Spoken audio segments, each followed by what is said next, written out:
أعوذ بالله من الشيطان الرجيم بسم الله الرحمن الرحيم وإذ قال ربك للملائكة إني جائل في الأرض خليفة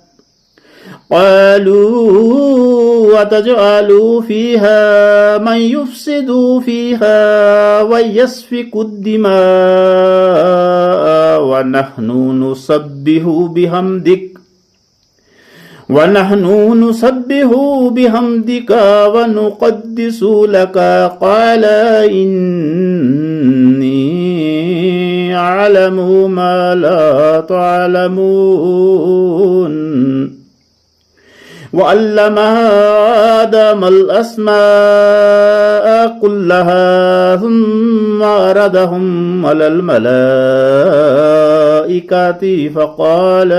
أنبئوني بأسماء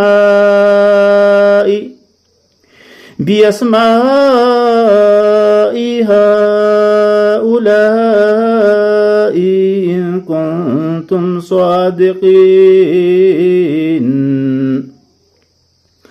قالوا سبحانك لا علم لنا إلا ما علمتنا إنك أنت العليم الحكيم قال يا آدم أنبئهم بأسمائهم فلما أنبأهم بأسمائهم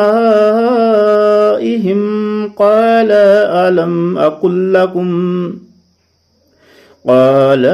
ألم أقل لكم إني أعلم غيب السماوات والأرض وأعلم ما تبدون وما كنتم تكتمون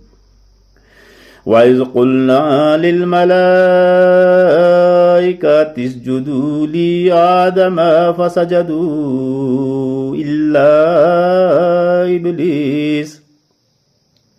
أبى واستكبر وكان من الكافرين وقلنا يا آدم اسكن أنت وزوجك الجنة وكلا منها رغدا حيث شئتما ولا تقربا هذه الشجرة فتكونا من الظالمين فأزلهما الشيطان عنها فأخرجهما مما كانا فيه وقلنا اهبطوا بعضكم لبعض عدو ولكم في الأرض مستقر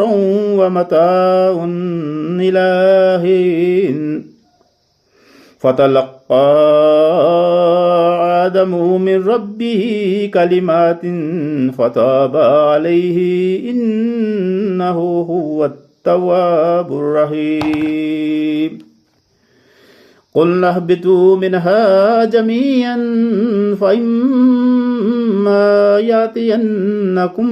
مني هدى فمن تبع هدايا فلا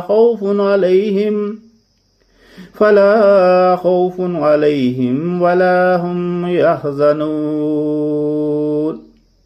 والذين كفروا وكذبوا بآياتنا